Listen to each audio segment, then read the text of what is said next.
Hallelujah.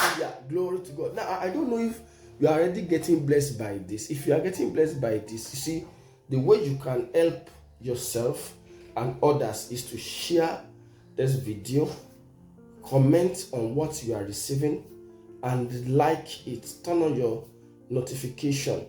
Make it a habitual principle that you will not just learn this alone, but that is going to be a blessing to you and that and to others. And so the Lord bless you in Jesus' name. We are dealing with understanding and strategizing on the word of God. How do you know the word of God in the season of your battle? Now, I know we have been taught how to read the Bible and pray every day if you want to grow. But you see, nitty-gritty wise, you will need to know that there's a random way to victory and there's a particular way to victory. And we have learned that principles in the kingdom or principles of the kingdom has high superiority over the principles, over the principalities.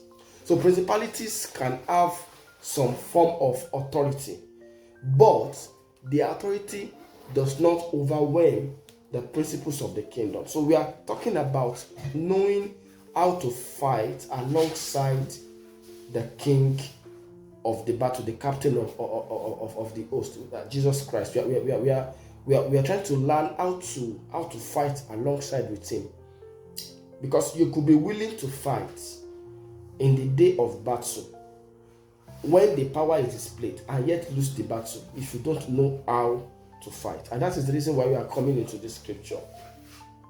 When you are in the place of battle, the word of the Spirit is this. The word of God in that season is your sword to destroy the enemy. If you miss that word, it will be a failed battle.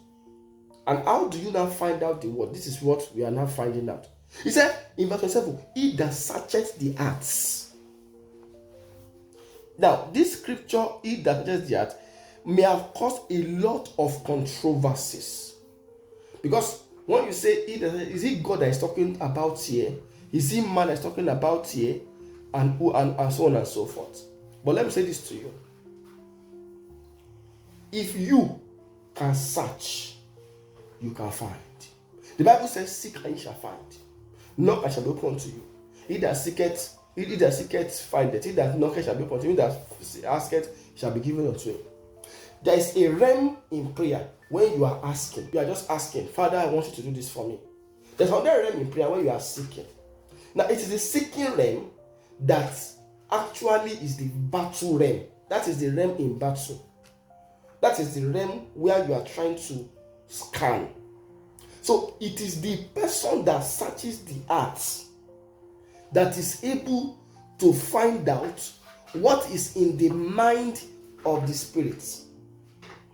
And that what is in the mind of the Spirit is actually the word of God. Now let's see the scripture again. I'm going to read from another version so that I can help you to understand. In the same way, the Spirit comes to us and help us in our weakness. That is, in the day of evil, in the day of battle.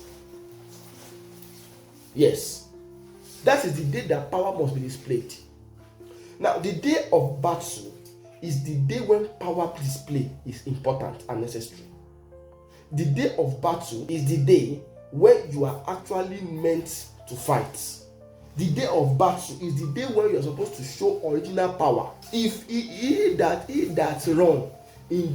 run in the day of battle, the Bible says your power is small, your strength is small, your authority is small. So when you are fighting with together with the sun in a already won battle, the sun is in the realm of the spirits. His words are words of the spirits. They will destroy the enemy at this instant in the realm of the spirits. But bringing it to the physical, you are in the physical. The manifestation of that victory in the physical will come when you manifest at the same wavelength of the sun. And how do you manifest in the same wavelength of the sun? It is to know the word of the Spirit, that the Son in the Spirit is saying. How do you know what the Son in the realm of the Spirit is saying? It is by discovery of what is in the mind of the Spirit. And how do you discover that? It is by praying in the Spirit. And of course, we see it here. When you pray in the Spirit, what are you doing? You are searching the minds. He that searcheth the heart knows what the mind of the Spirit is. Why? Because the Spirit is the one that is praying. And when he is praying, what he's saying is what God wants. He's praying according to the will of God. Some scriptures put that E as capital letter. Some put that E as small letter. So, at the end, people are like, is it God that is talking about He that touches the mind? Or is it human being? Or is it we? Alright? Whichever perspective you put it, you just know that if you can pray in the Spirit, you can search the mind. You can search the hearts of the Spirit. You can know the mind of the Spirit. You can discover what the Spirit is thinking. If you can pray in the Spirit, you can search the hearts. Now, what does this mean? Resident in the realm of the Spirit is the mind of the Spirit. Resident in the mind of the Spirit is the will of God.